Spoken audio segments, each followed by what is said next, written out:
Hello students, welcome back to our channel. और आज हम करने वाले हैं पेपर कोड BHIM 161 भारत का इतिहास प्रारंभिक काल से 700 ईस्वी तक। ठीक है, और जून सेशन वाले बच्चों के लिए बहुत ही इंपॉर्टेंट क्लास रहने वाली है। सारे इंपॉर्टेंट क्वेश्चन जो आपके एग्जाम पॉइंट ऑफ व्यू से बहुत जरूरी है वो आज हम कवर करने वाले हैं, इसलिए वीडियो को एंड तक जरूर देखिएगा। कोई भी डाउट हो आप कमेंट सेक्शन में पूछ सकते हैं। वीडियो को लाइक करना मत भूलिएगा, अपने दोस्तों के साथ शेयर करना मत भूलिएगा, और आप चैनल पे नए हैं तो इस चैनल को सब्सक्राइब करना भी मत भूलिएगा। ठीक है, अभी तक अगर आपने गैस पेपर परचेज नहीं किए हैं तो आप हमारी वेबसाइट से परचेज कर सकते हैं। इसका लिंक आपको डिस्क्रिप्शन बॉक्स में मिल जाएगा। कुछ इस तरीके का इंटरफेस आपके सामने खुलकर आएगा जब आप लिंक पर क्लिक करेंगे, और या फिर आप गूगल पे सर्च कर सकते हैं shop.hindustanknowledge.com। यहाँ पे सर्च सेक्शन में जाना है और अपने पेपर कोड जो भी है उसको सिलेक्ट करना है। यहाँ पर आपके गैस पेपर आ जाएंगे और आप यहाँ से सीधे परचेज कर सकते हैं। ठीक है, फिर भी अगर आपको कोई दिक्कत होती है तो आप हमारे व्हाट्सएप नंबर से कनेक्ट कर सकते हैं 9580023321 पर। ठीक है, टेलीग्राम चैनल और व्हाट्सएप ग्रुप को भी ज्वाइन कर लीजिए इंपॉर्टेंट अपडेट्स के लिए। ठीक है, स्टार्ट करते हैं आज की क्लास को। आज का पहला क्वेश्चन है, भारत और दक्षिणी पूर्वी एशिया के बीच सांस्कृतिक आदान प्रदान की चर्चा कीजिए। भारत और दक्षिण पूर्व जो एशिया है उसके बीच जो भी सांस्कृतिक यानी जो हमारे संस्कृति से जुड़े हुई चीजें हैं उनका आदान प्रदान कैसे होता था उसके बारे में हमें बताना है। जब भी आप अपना क्वेश्चन स्टार्ट करेंगे, आंसर लिखना स्टार्ट करेंगे, तो उसे 3 पार्ट्स में डिवाइड करेंगे। सबसे पहला होता है इंट्रोडक्शन यानी प्रस्तावना, जो आपके आंसर की सबसे इंपॉर्टेंट पार्ट है। उसके बाद आता है मेन बॉडी, जिसमें आप उदाहरण या फिर जो भी आपको उसके बारे में पता है वो आप डिटेल में लिखते हैं, मुख्य बिंदु जिसे कहते हैं। उसके बाद आता है निष्कर्ष यानी कंक्लूजन, जो आप पूरे आंसर का जो भी निचोड़ है उसमें लिखते हैं 4 या 5 लाइनों में। ठीक है, तो बिना निष्कर्ष और इंट्रोडक्शन के आपका क्वेश्चन बिल्कुल अधूरा होता है, इसलिए इसे जरूर ऐड कीजिएगा, एग्जामिनर इसके नंबर काट सकता है। ठीक है, इंट्रोडक्शन यानी प्रस्तावना से शुरू करते हैं। भारत और दक्षिण पूर्व एशिया जैसे Indonesia, Thailand, Cambodia, Vietnam, Malaysia, Myanmar, Laos आदि के बीच प्राचीन काल से ही घनिष्ठ सांस्कृतिक संबंध रहे हैं। यानी ये जो देश है इनके बीच आपस में पहले से ही बहुत गंभीर और घनिष्ठ संबंध रहे हैं। ये संबंध व्यापार, धर्म, शिक्षा, साहित्य, कला और समुद्री यात्राओं के माध्यम से विकसित हुए हैं। यानी ये जो हमारे बीच इनके बीच जो सांस्कृतिक संबंध है कैसे विकसित हुआ है, व्यापार, धर्म, शिक्षा से माध्यम से ये विकसित हुआ है। भारतीय व्यापारियों, संतों, विद्वानों और यात्रियों ने अपने संस्कृति का प्रसार किया। वही भारत ने भी इन देशों के साथ की कुछ परंपराओं और वस्तुओं को अपनाया है। यानी इन्होंने जो यहाँ के विद्वान थे, संत थे, वो जो अलग अलग जगहों पे जाके प्रचार करते थे, या फिर जो व्यापारी हुआ करते थे, जो अलग अलग जगह पे घूमा करते थे, यात्री हुआ करते थे, वो इन चीजों का, इन संस्कृतियों का प्रसार करते हैं। जैसे मान लो भारत में कोई व्यक्ति आता है और भारत की संस्कृति के बारे में वो जानता है, और जब वो अपने देश में वापस जाएगा तो जो भारत की संस्कृति उसने देखी, जो भी उसको पसंद आया ना पसंद आया, जो भी कुछ उसको दिखा, वो अपने देशवासियों के साथ, अपने सगे संबंधियों के साथ शेयर करेगा। इससे क्या होता था, संस्कृति का प्रसार बढ़ जाता था। भारत ने भी इसमें अपनी भूमिका निभाई है। इस प्रकार दोनों क्षेत्रों के बीच सांस्कृतिक आदान प्रदान ने एक समृद्ध और स्थायी संबंध स्थापित किया है। यानी हम देखते हैं कि दोनों ही क्षेत्रों में सांस्कृतिक आदान प्रदान में हम देख सकते हैं कितनी समृद्धि और स्थायी व्यवस्था हमें देखने को मिलती है। मुख्य बिंदु में सबसे पहला है व्यापार के माध्यम से सांस्कृतिक आदान प्रदान। प्राचीन समय में भारत और दक्षिण पूर्व एशिया के बीच समुद्री व्यापार बहुत विकसित हुआ। यानी सबसे ज्यादा व्यापार हम देखते हैं कि समुद्री रास्तों से किया जाता था। भारतीय व्यापारी मसाले, कपड़ा, हथेलियां, धातु और अन्य वस्तु लेकर जाते थे तथा वहां से सोना, चंदन, मसाले और बहुमूल्य वस्तु लाते थे। यानी जो व्यापारी होते थे वो एक जगह से दूसरी जगह चीजों का आदान प्रदान करते थे। यानी वहां मसाले, जैसे हमारे देश की जो प्रसिद्ध और ज्यादा उत्पादन वाली चीजें हैं वो भारत से बाहर जाती थी, और जो भारत में कुछ चीजें जैसे सोना, चांदी या फिर कुछ मसाले हैं या फिर कोई और बहुमूल्य वस्तु है, जो जैसे चाइनीज नूडल हो गए जो आज के टाइम पे बहुत पॉपुलर है, तो ये सब कहाँ से आए, ये चाइना की संस्कृति को भारतीयों ने अपनाया है वो है। और यहाँ से भी भारतीय फूड बाहर के देशों में बहुत लोकप्रिय है। ऐसे व्यापार के साथ साथ भारतीय भाषा, रीति रिवाज और जीवन शैली ने भी इन देशों तक पहुंचे। यानी लोगों की जीवन शैली भी बाहर तक पहुंची है, रीति रिवाज बाहर तक पहुंचे। जैसे भारत में रहने वाला कोई व्यक्ति अगर बाहर रहने लगता है तो वो अपनी संस्कृति नहीं भूलता है। जैसे वो त्योहार मनाता है, तो वैसे अगर वो बाहर मनाता है तो बाहर के लोग उन्हें देखते हैं कि लोग क्या कर रहे हैं, तो उनसे बहुत प्रभावित होते हैं। धर्म का प्रसार। भारत में हिंदू धर्म, बौद्ध धर्म दक्षिण पूर्व एशिया में पहुंचा, यानी हम देखते हैं कि भारत से जो है हिंदू धर्म और बौद्ध धर्म बाकी देशों तक पहुंचा था। बौद्ध भिक्षु और हिंदू संतों ने वहां जाकर धार्मिक शिक्षाएं दी। परिणाम स्वरूप अनेक देशों में हिंदू और बौद्ध धर्म का प्रसार प्रभाव जो है बढ़ गया। कंबोडिया, थाईलैंड, म्यांमार में बौद्ध धर्म का व्यापक प्रसार हुआ। वहीं इंडोनेशिया, कंबोडिया में हिंदू धर्म का प्रभाव हमें ज्यादा देखने को मिला। आज भी इन देशों में भारतीय धार्मिक परंपराओं के अनेक प्रमाण मिलते हैं। अगला पॉइंट है भाषा और साहित्य का प्रभाव। भारतीय भाषाओं विशेषकर संस्कृति पाली का दक्षिण पूर्व एशिया की भाषाओं का गहरा प्रभाव पड़ा। अनेक शिलालेख, धार्मिक ग्रंथ और राजकीय अभिलेख संस्कृति में लिखे गए, यानी इन सांस्कृतिक भाषा और संस्कृत भाषा और पाली भाषा का विस्तार जो है हम और भी देशों में देख सकते हैं, दक्षिण पूर्व एशिया में पूरे में देख सकते हैं। वहां पे जितने भी अभिलेख या ग्रंथ लिखे जाने लगे, शिलालेख लिखे जाने लगे, वो अब संस्कृत भाषा में लिखे जाने लगे थे। ठीक है। भारतीय महाकाव्य रामायण महाभारत के आधार पर स्थानीय भाषाओं के अनेक ग्रंथ बने, यानी हम देखते हैं कि महाभारत और जो रामायण है वो पहले संस्कृत में लिखी गई थी, पर धीरे धीरे बहुत सारी भाषाओं जैसे हिंदी हो गई, अंग्रेजी हो गई, पाली भाषा हो गई, इनमें भी ये मिलने लगे थे। आज भी थाईलैंड, इंडोनेशिया, कंबोडिया में रामायण के विभिन्न रूप लोकप्रिय, यानी रामायण की लोकप्रियता हम इंडोनेशिया, थाईलैंड और कंबोडिया में भी देख सकते हैं। ये किसकी वजह से हुआ? ये प्रसार, लोगों का आपसी मेल मिलाप, यानी जो यात्रा थी उसके माध्यम से प्रचार उससे फैला है। कला और स्थापत्य का प्रभाव। भारतीय मंदिर निर्माण शैली, मूर्ति कला, वास्तुकला का दक्षिण पूर्व एशिया पर गहरा प्रभाव पड़ा, यानी जो वहाँ के मंदिर थे, वहाँ की शैली थी, उसका प्रभाव वहाँ कंबोडिया, इंडोनेशिया जैसे देशों में भी देखने को मिला। उदाहरण के लिए कंबोडिया का अंगकोर वाट मंदिर भारतीय हिंदू वास्तुकला का उत्कृष्ट उदाहरण है। इंडोनेशिया का बोरोबुदुर बौद्ध स्नातक भारतीय बौद्ध कला से प्रभावित है। कई मंदिरों में भारतीय देवी देवताओं की मूर्ति और धार्मिक चित्र दिखाई देते हैं, यानी बाहर के देशों की अगर हम मंदिरों को देखें तो वहां पर भी हमें भारतीय परंपरा के देवी देवताओं की धार्मिक चित्र मिलते हैं। शिक्षा और ज्ञान का आदान प्रदान। प्राचीन भारत के प्रसिद्ध शिक्षा केंद्र जैसे नालंदा, विक्रमशील में दक्षिण पूर्वी एशिया के विद्यार्थी शिक्षा प्राप्त करने आते थे, यानी नालंदा विश्वविद्यालय, विक्रमशील विश्वविद्यालयों में जो है बाहर के लोग भी शिक्षा प्राप्त करने आते थे। भारतीय विद्वानों ने वहां जाकर भी शिक्षा का प्रसार किया। इससे विज्ञान, दर्शन, चिकित्सा, गणित का ज्ञान दोनों क्षेत्रों में फैल गया, यानी भारी मात्रा में लोग वहाँ पे पढ़ने आते थे, बच्चे पढ़ने आते थे और अपनी ज्ञान को बढ़ाते थे। ठीक है, बौद्धिक शक्ति को मजबूत करते थे। राजनीतिक और प्रशासनिक प्रभाव। दक्षिण पूर्वी एशिया के कई राज्यों में भारतीय शासन व्यवस्था, राजतंत्र, कानून या प्रशासन परंपराओं को अपनाए, यानी बाहर भी हम देखते हैं कि उसकी शासन व्यवस्था, परंपराओं को लोग अपना रहे हैं। धीरे धीरे दक्षिण पूर्वी एशिया में पूरा फैल गया।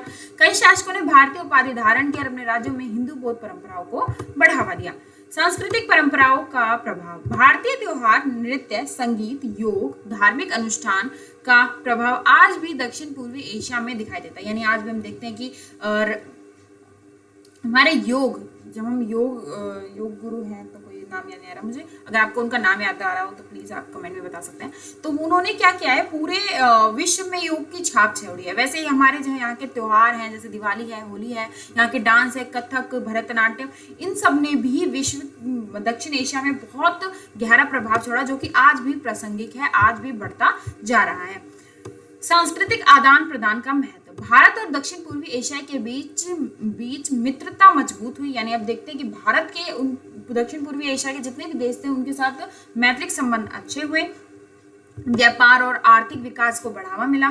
धर्म, कला, साहित्य का विकास हुआ। विभिन्न संस्कृतियों के बीच आपसी सम्मान और सहयोग बढ़ा। आज भी दोनों देशों के बीच, यानी भारत और अन्य दक्षिण देशों के बीच सांस्कृतिक संबंध मजबूत है। यहाँ दोनों देश, अगर आप कंफ्यूज हो रहे हैं तो यहाँ दक्षिण पूर्वी देशों की बात और भारत की बात यहाँ की जा रही है, यानी उनके संबंध कैसे मजबूत हुए हैं इनके बारे में बताया जा रहा है कि व्यापार, आर्थिक, कला, साहित्य, नीति, परंपराएं, त्योहार, संगीत से लोग निरंतर जुड़ते जा रहे हैं।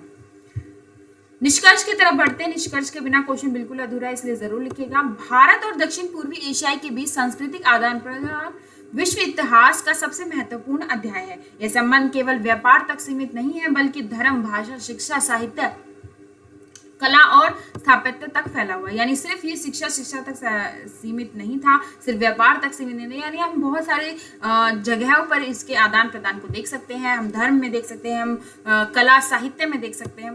भारतीय संस्कृति ने दक्षिण पूर्वी एशिया को समृद्ध बनाया है।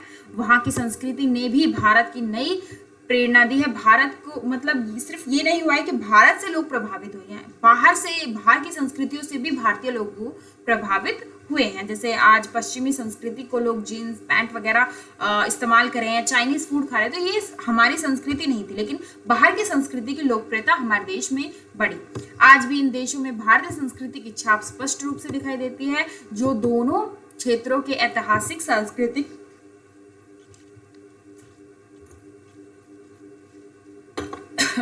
सांस्कृतिक संबंधों की गहराई से को दर्शाता है। यानी हम देखते हैं कि आपसी संबंध, संस्कृतियों का आदान प्रदान वैश्विक स्तर पर आज भी प्रासंगिक है। कोई भी डाउट हो कमेंट सेक्शन में आप पूछ सकते हैं, ठीक है। और अगले क्वेश्चन की तरफ पढ़ते हैं। हड़प्पा सभ्यता एवं वैदिक संस्कृति की मुख्य विशेषताओं की चर्चा कीजिए। यानी हड़प्पा सभ्यता और वैदिक काल की जितनी भी वैदिक संस्कृति की जितनी भी विशेषताएं थी उसकी हमें चर्चा करनी है। इंट्रोडक्शन और प्रस्तावना से शुरू करेंगे। भारत का प्राचीन इतिहास दो महत्वपूर्ण चरणों से होकर गुजरा है, हड़प्पा सभ्यता और वैदिक संस्कृति। हड़प्पा सभ्यता, जहां हमने सभ्यता के बारे में जाना, हम देखते हैं कि सबसे पुरानी और सबसे प्राचीन और स्पष्ट एक मैं कहूँ तो एक व्यवस्थित सभ्यता हमें हड़प्पा सभ्यता देखने को मिलती है। और वहीं वैदिक काल, जहाँ हमें वेदों का ज्ञान मिलता है, जहाँ हमें चीज़ों के बारे में पता चलता है, संस्कृतियों के बारे में पता चलता है। ये दोनों ही काल बहुत महत्वपूर्ण चरण थे इतिहास के। हड़प्पा सभ्यता विश्व की सबसे प्राचीन नगरीय सभ्यताओं में से एक थी, जबकि वैदिक संस्कृति ने भारतीय समाज, धर्म और संस्कृति के बीच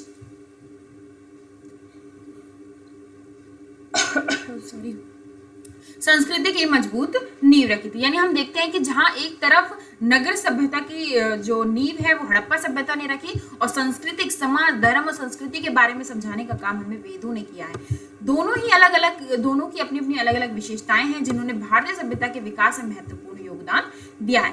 सबसे पहले हड़प्पा सभ्यता की मुख्य विशेषताएं देख लेते हैं। सुव्यवस्थित नगर योजना, यानी एक व्यवस्थित नगर योजना हमें यहाँ देखने को मिलती है।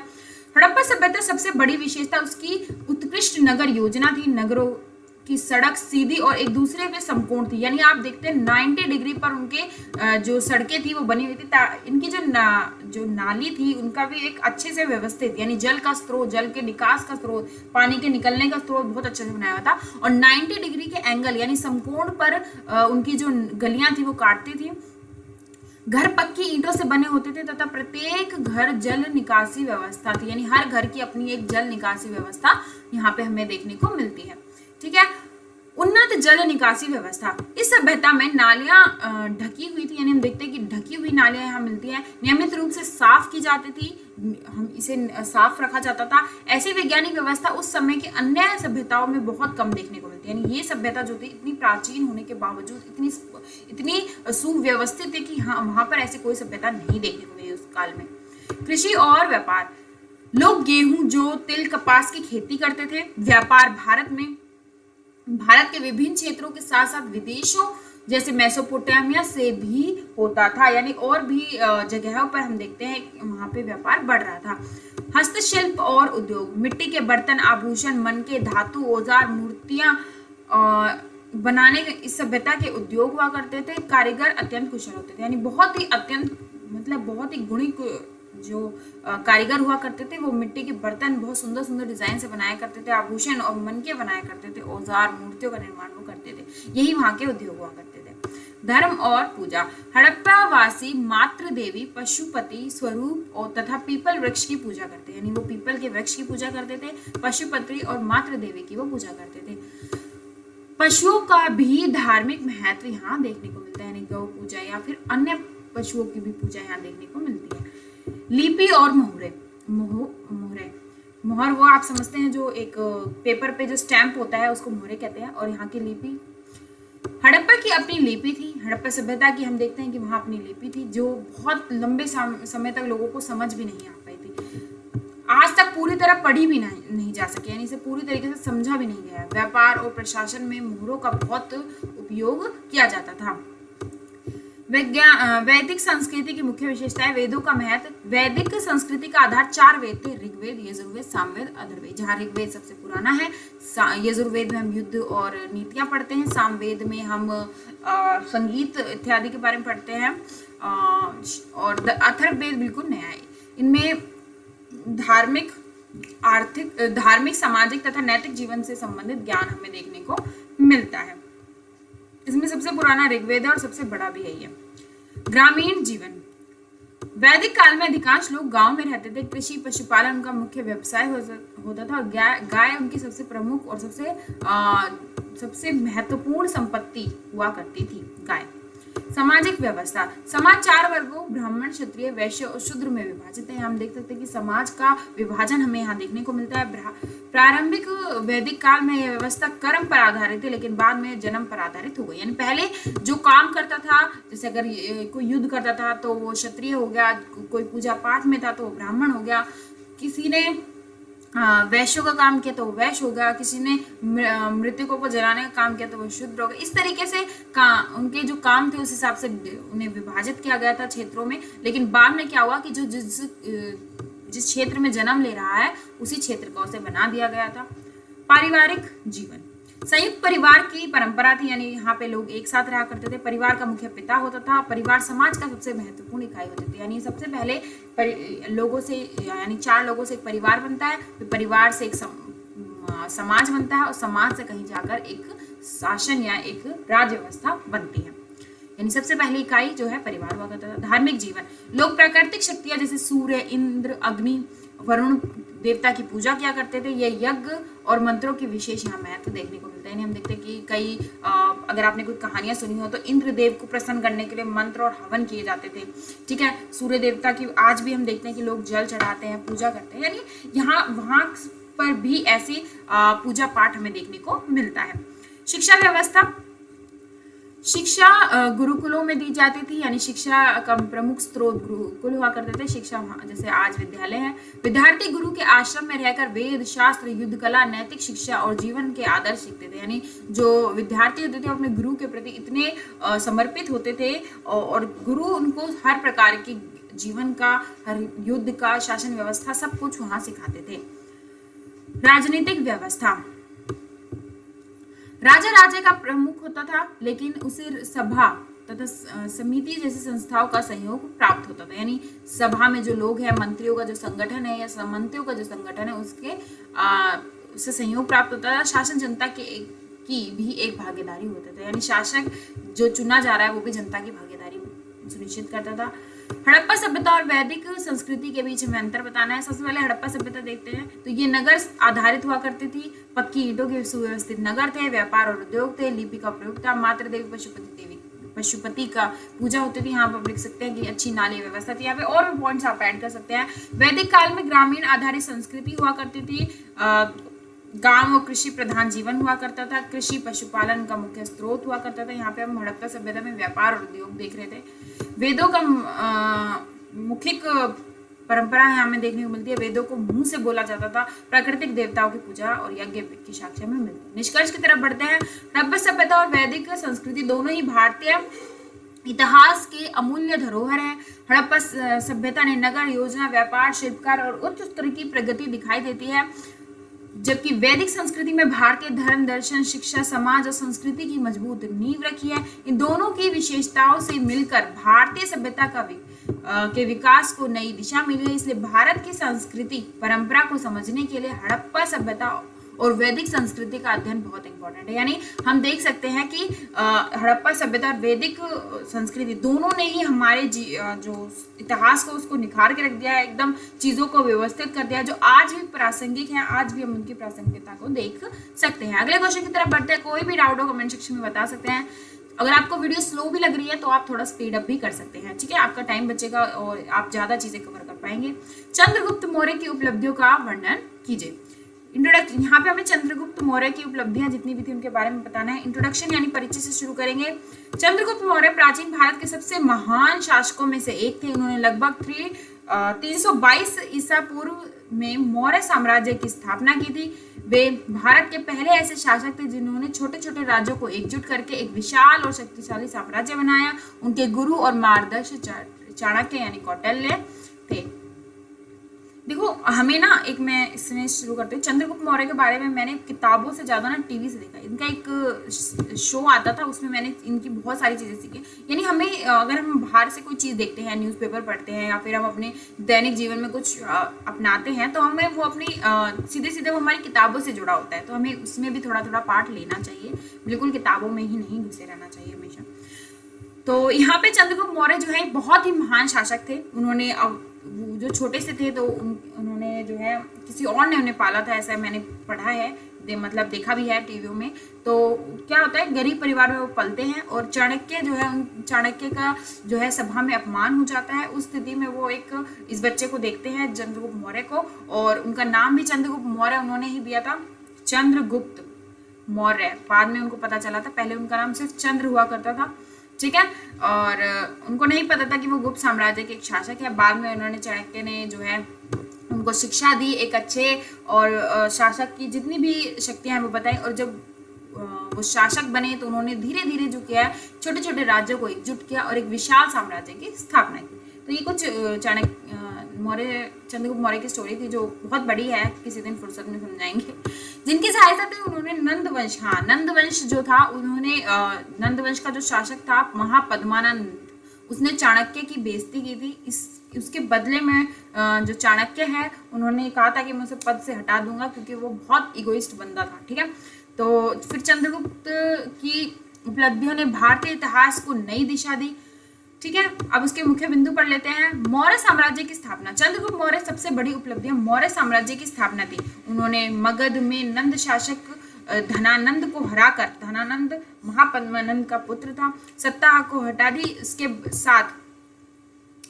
उसके बाद उन्होंने पूरे भारत में अपने अधीन कर लिया और धीरे धीरे अपने साम्राज्य की मजबूत नींव रखी। अगले पॉइंट की तरफ बढ़ते हैं। भारत की राजनीतिक एकीकरण। चंद्रगुप्त मौर्य ने अनेक छोटे छोटे राज्यों को जीतकर उन्हें एक शासन के अंतर्गत लाया था। यानी धीरे धीरे उन्होंने एकदम से बड़ी शक्ति नहीं बने, वो धीरे धीरे छोटे राज्यों को उन्होंने जोड़ा था और फिर पूरे उत्तर भारत में उन्होंने अपनी लोकप्रियता को बढ़ाया।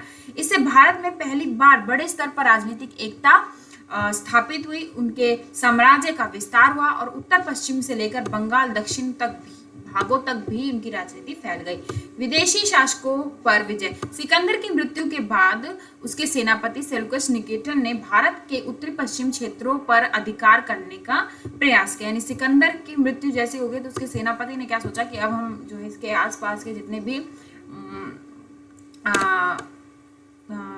क्षेत्र हैं उत्तर पश्चिम में उस पर शासन करेंगे। चंद्रगुप्त मौर्य ने उसे युद्ध में पराजित कर दिया और दोनों के बीच संधि हुई, जिसके अनुसार सेल्यूकस की पुत्री से चंद्रगुप्त जो है शायद उसका विवाह होता है। फिर उसके बाद उनके मैत्रिकपूर्ण संबंध बन जाते हैं उसको हराने के बाद, ठीक है। सेल्यूकस ने अफगानिस्तान बलूचिस्तान समेत चंद्रगुप्त मौर्य को सौंप दिया। बदले में जो है जैसे ही वो जीत गए, संधि हुई और महत्वपूर्ण भाग जो है चंद्रगुप्त मौर्य को दे दिया। उसके बाद चंद्रगुप्त मौर्य ने 700 हाथी दिए। बदले में जो है सेल्यूकस को उसने 700 हाथी दिए और अधिक शक्तिशाली वह बन गया। यानी उसके पास साम्राज्य का विकास हो गया। मजबूत और कुशल प्रशासन। चंद्रगुप्त मौर्य ने एक सुव्यवस्थित प्रशासन की स्थापना की। यानी मैं एक बात और बता दूं, जो राजा महाराजा हुआ करते थे उनके पास दो तरीके हुआ करते थे। या तो वो विवाह या मैत्रिक संबंध बनाकर किसी राज्यों को अपने हित में कर लेते थे, क्योंकि अगर विवाह करने से तो वो अपनी बेटी या फिर उसके यहाँ पर हमला नहीं करेंगे। ये बहुत ही परंपरा होती थी, ये मैं वैसे नहीं बता रही, किताबों में भी लिखा हुआ है, ठीक है। और दूसरा होता था कि युद्ध करते थे। अगर कोई ऐसे विवाह संबंध या मैत्रिक संबंध नहीं बनाता था तो हम उसके वो युद्ध करके उस राज्य को जीत कर अपने अधीन कर लिया करते थे। तो ये कुछ महत्वपूर्ण कारण थे। जो राजा बहुत ज़्यादा शादियां आप देखते हैं करते थे, क्योंकि वो अपने राज्य का विस्तार करना चाहते थे। यहाँ मजबूत और कुशल प्रशासन की बात करते हैं। चंद्रगुप्त मौर्य ने एक सुव्यवस्थित प्रशासन की स्थापना की। उन्होंने राज्य के विभिन्न प्रांतों में बांटा और प्रत्येक प्रांत के अधिकारी नियुक्त किए। अलग अलग, जैसे भारत एक देश है, उसमें राज्य हैं, राज्यों के मुख्यमंत्री, ऐसे प्रांत उन्होंने डिवाइड किए और उनमें जो है अधिकारियों को नियुक्त किया। कर व्यवस्था, न्याय व्यवस्था, कानून व्यवस्था को मजबूत बनाया। चाणक्य द्वारा रचित अर्थशास्त्र उस समय प्रशासनिक व्यवस्था का विस्तृत वर्णन यहाँ मिलता है। शक्तिशाली सेना का निर्माण, चंद्रगुप्त मौर्य ने एक विशाल और अनुशासित सेना बनाई। उसकी सेना में लाखों सैनिक, हजारों घोड़े और हाथी रथ शामिल थे। मजबूत सेना के कारण उन्होंने साम्राज्य की रक्षा और नए क्षेत्रों पर विजय प्राप्त की। जहां पर आप देखते हैं कि साम्राज्य की, एक शासक की मजबूत सेना होती है तो वो कहीं पर भी विजय हासिल कर सकते हैं। आर्थिक विकास को बढ़ावा, चंद्रगुप्त मौर्य ने कृषि, व्यापार, उद्योग को प्रोत्साहित किया। उन्होंने सड़कों का निर्माण कराया, सिंचाई व्यवस्था में सुधार किया, व्यापारिक मार्गों को सुरक्षित किया। जहाँ पे व्यापार होते थे, लोग आते जाते थे, उन मार्गों को सुरक्षित किया, क्योंकि डाकुओं का उस समय बहुत वो होता था कि लूट लेते थे सामान को। इससे राज्य की आय बढ़ती थी और जनता को आर्थिक स्थिरता भी मिलती थी। यानी अगर वो लूटेंगे नहीं, व्यापार होगा तो उन्हें कर मिलेगा, अच्छी सिंचाई होगी तो उन्हें अच्छी कृषि होगी, उससे भी कर मिलेगा। यानी अच्छी व्यवस्था, आर्थिक व्यवस्था के लिए उन्होंने बहुत काम किया था। विदेशियों से अच्छे संबंध, सेल्यूकस के साथ संधि के बाद दोनों राज्यों में मैत्रीपूर्ण संबंध हुए। जैसे मैंने आपको बताया कि उनके बीच संधि हो गई थी। यूनानी राजदूत मेगास्थनीज चंद्रगुप्त मौर्य के दरबार आया था। उसकी पुस्तक इंडिका में चंद्रगुप्त मौर्य के बारे में हमें इंडिका से भी पता चलता है। मौर्य शासन और समाज और प्रशासन के विस्तृत वर्णन जो इतिहास में महत्वपूर्ण स्रोत है। यानी जब भी हम चंद्रगुप्त मौर्य के बारे में जानने का प्रयास करते हैं तो सबसे महत्वपूर्ण रोल है इंडिका निभाती है। मेगास्थनीज की किताब है ये, जो उनके दरबारी राजदूत थे। और एक अर्थशास्त्र जो कि जिसे हमें उनकी राजनीति के बारे में पता चलता है, वो चाणक्य यानी उनके गुरु की पुस्तक है अर्थशास्त्र। ठीक है।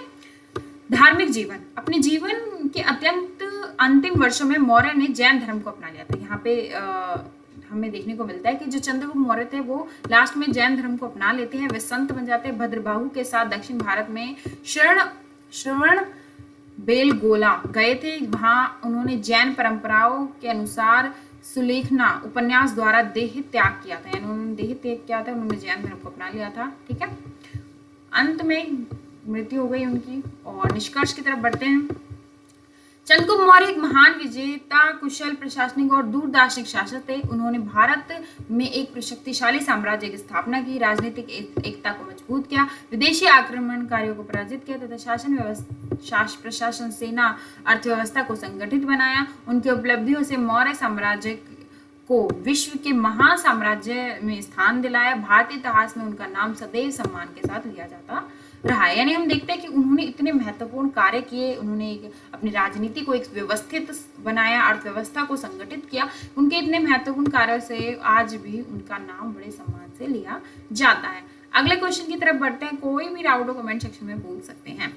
चंद्रगुप्त मौर्य के युद्ध संबंधित अभियानों का वर्णन कीजिए। यानी युद्ध में उन्होंने क्या अभियान चलाए थे, उनके बारे में हमें बताना है। हम ठीक है। निष्कर्ष यानी इंट्रोडक्शन यानी परिचय से शुरू करेंगे। चंद्रगुप्त द्वितीय, अच्छा यहाँ चंद्रगुप्त मौर्य नहीं, चंद्रगुप्त द्वितीय यानी चंद्रगुप्त के पुत्र का पुत्र, ये पुत्र के पुत्र जाके कहीं बनते हैं। ठीक है। ये महान सम्राट थे। विक्रमादित्य के नाम से इन्हें जाना जाता था। लगभग 375 ईस्वी से 415 ईस्वी तक इनका शासन चला। ये सम्राट समुद्रगुप्त के पुत्र थे। चंद्रगुप्त के द्वितीय ने अपने पिता को की विजय नीति के आगे बढ़ाया। अनेक सफल सैन्य अभियान चलाकर गुप्त साम्राज्य का विस्तार किया। उनके शासन ने गुप्त साम्राज्य को एक शक्ति और समृद्धि के शिखर पर ले गया। यानी अगर हम गुप्त साम्राज्य के प्रमुख जितने भी शासक थे उनका नाम ले तो सबसे पहले चंद्रगुप्त मौर्य आते हैं, प्रथम जो थे।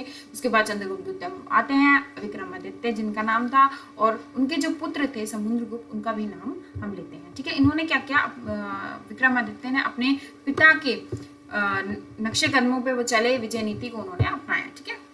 पश्चिमी शक शासकों के विरुद्ध अभियान, चंद्रगुप्त द्वितीय का सबसे महत्वपूर्ण सैन्य अभियान पश्चिमी भारत के शक शासकों के विरुद्ध था। उनका उस समय गुजरात, मालवा, काठियावाड़ी क्षेत्रों में शक का शासन हुआ करता था। उन्होंने शक शासक रुद्र सिंह तृतीय को युद्ध में पराजित किया। इस विजय के बाद गुजरात, सौराष्ट्र, मालवा गुप्त साम्राज्य के अधीन हो गया। इस जीत से गुप्त साम्राज्य को अरब सागर के महत्वपूर्ण बंदरगाहों पर अधिकार मिल गया, जिससे विदेशी व्यापार में बहुत वृद्धि हुई। शकों को हराने के बाद चंद्रगुप्त द्वितीय को विक्रमादित्य की उपाधि मिली। यानी चंद्रगुप्त द्वितीय को विक्रमादित्य की उपाधि कहाँ पे मिली थी? तो उन्होंने जब सैन्य अभियान चलाया था शक के विरुद्ध, जो गुजरात और मारवाड़ी काठियावाड़ी क्षेत्र के अधीन था, उनके खिलाफ, तब उन्हें विक्रमादित्य की उपाधि मिली। पश्चिमी भारत का अधिकार। शकों को पराजित करने के बाद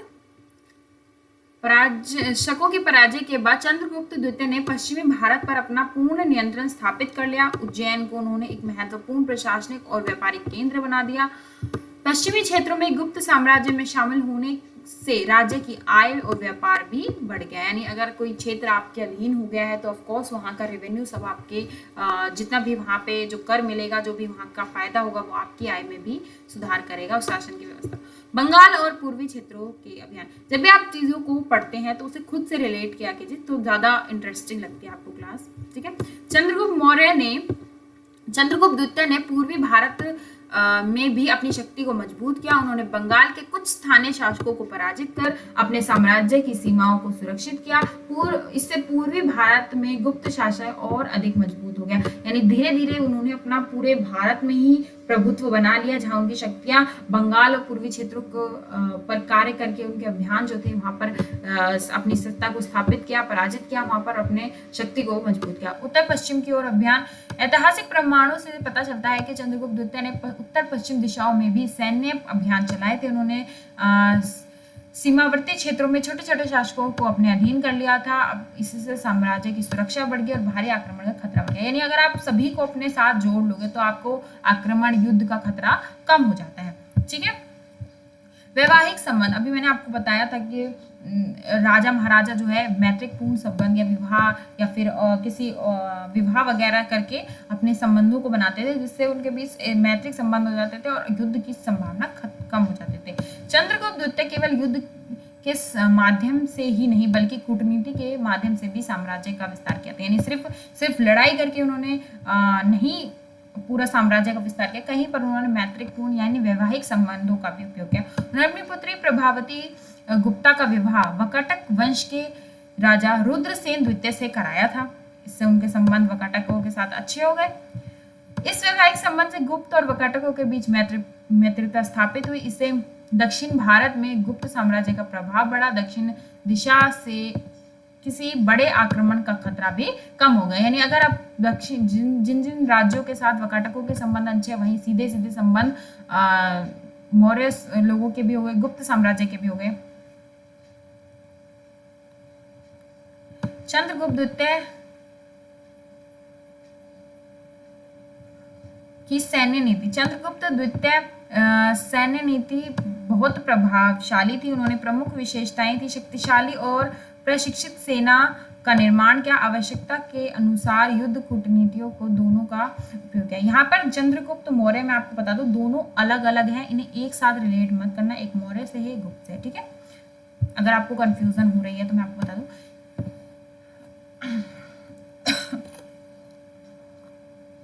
विजित प्रशासनों की सुव्यवस्थित प्रशासन हमें देखने को मिलता है। व्यापारिक मार्ग और सीमाओं की सुरक्षा भी विशेष ध्यान दिया गया। युद्ध अभियान का महत्व। चंद्रगुप्त द्वितीय के युद्ध अभियान के अनेक महत्वपूर्ण परिणाम हुए। गुप्त साम्राज्य का विस्तार हुआ। एक चंद्रगुप्त जो थे वो मौर्य थे। ठीक है। उन्होंने जैन धर्म को अपना लिया। उनके पुत्र का नाम था बिंदुसार। ठीक है। और उसके अशोक फिर धीरे धीरे वहां पे वो था चंद्रगुप्त मौर्य का पूरा टाइम। और ये चंद्रगुप्त द्वितीय ये गुप्त साम्राज्य कहते थे, उन्होंने गुप्त साम्राज्य का विस्तार किया। ठीक है। इनके बीच कंफ्यूज मत हो जाना। पश्चिमी भारत, इन्होंने अपने क्षेत्र में काफी बढ़त की। पश्चिमी भारत में समृद्ध प्रवेश गुप्त साम्राज्य की शामिल किया। समुद्री व्यापार का विकास हुआ। राज्य की आर्थिक स्थिति मजबूत हुई। गुप्त साम्राज्य की प्रतिष्ठा पूरे भारत में बढ़ी। लंबे समय तक शांति और समृद्धि का वातावरण यहाँ पर बन गया। निष्कर्ष। चंद्रगुप्त मौर्य एक महान विजेता, कुशल सैन्य नायक और दूरदर्शी शासक थे। उन्होंने उनके युद्ध अभियान ने गुप्त साम्राज्य की राजनीतिक, आर्थिक और सैन्य दृष्टि से अत्यंत शक्तिशाली बना दिया। विशेष रूप से शकों पर उन्होंने विजय प्राप्त की। भारतीय इतिहास की महत्वपूर्ण घटनाओं में से गिना जाता है। युद्ध कौशल, कूटनीतिक सुशासन के कारण उनका शासनकाल गुप्त साम्राज्य का स्वर्ण युग बन गया। इसलिए चंद्रगुप्त द्वितीय, बार बार मैं इसको मौर्य पढ़ देती हूँ, सो सॉरी, चंद्रगुप्त द्वितीय का नाम भारत के महान सम्राटों में लिया जाने लगा। यानी चंद्रगुप्त द्वितीय का जो नाम है वो बहुत महान शासकों में लिया गया। उनकी आर्थिक नीति, राजनीतिक नीति, उनकी जो कूटनीतिक नीति थी, यानी वैवाहिक संबंध बनाकर मित्रतापूर्ण संबंध बनाना देशों के साथ, ये सब बहुत ही महत्वपूर्ण थी उनके शासन को बढ़ाने में, विस्तार करने में, और जिसे स्वर्ण युग हम कह सकते हैं। यानी गुप्त साम्राज्य के जो प्रमुख शासकों के अगर नाम लिए जाएंगे तो वो चंद्रगुप्त द्वितीय होंगे। ठीक है, यहाँ पर हमारे क्वेश्चंस कवर होते हैं। गेस्ट पेपर चाहिए तो आप हमारे व्हाट्सएप नंबर या फिर हमारी वेबसाइट पर विजिट कर सकते हैं। एक और छोटी सी टिप अगर आप लेना चाहते हैं तो अगर आपको ये एग्जाम देना है, यानी आपको इसके बारे में जो भी नॉलेज है वो आपको इसी में लिखनी है। इसके बाद किसी में भी आपको उसकी ज़रूरत नहीं पड़ने वाली है जब तक आप उसका री एग्ज़ाम नहीं देंगे। तो अगर आप उसका री एग्ज़ाम नहीं देना चाहते तो इसमें आपको बहुत अच्छा प्रदर्शन करना है। ठीक है, आप अपने आंसर को इतना व्यवस्थित, जैसे आप इसमें लिखा हुआ है निष्कर्ष, मुख्य बिंदु और इंट्रोडक्शन के साथ पूरे आंसर को व्यवस्थित किया गया, ऐसे ही आपको अपना आंसर लिखना है और लिमिटेड वर्ड्स में लिखना है। आप बहुत ज़्यादा पेजेस भरते जाओ और लास्ट में आपको टाइम ही ना मिले बाकी क्वेश्चंस कवर करने का, तो वो आपके नंबर फिर वो नहीं आएंगे जो आप चाहते हो। ठीक है, तो इग्नू में थोड़ी सी स्टिक मार्किंग होती है, तो आप थोड़ा सा लिमिटेड जो वर्ड हैं उनके हिसाब से काम कीजिए। शीट्स देख लीजिए कितने शीट्स में आपको क्या आंसर करना है, पहले ही डिसाइड कर लीजिए, आपको शीट तो पहले ही मिल जाती है। ठीक है, और सब कुछ रोल नंबर वगैरह सब कुछ अच्छे से भरिएगा ताकि आपको कोई भी आगे दिक्कत ना हो। ठीक है, अगर क्लास इंटरेस्टिंग लगी हो तो फीडबैक देना मत भूलिएगा। ठीक है, मिलते हैं नेक्स्ट वीडियो में। पेपर के लिए बेस्ट ऑफ लक, बहुत अच्छे से आप अपना एग्जाम कीजिएगा। My good wishes always with you. Okay, bye bye.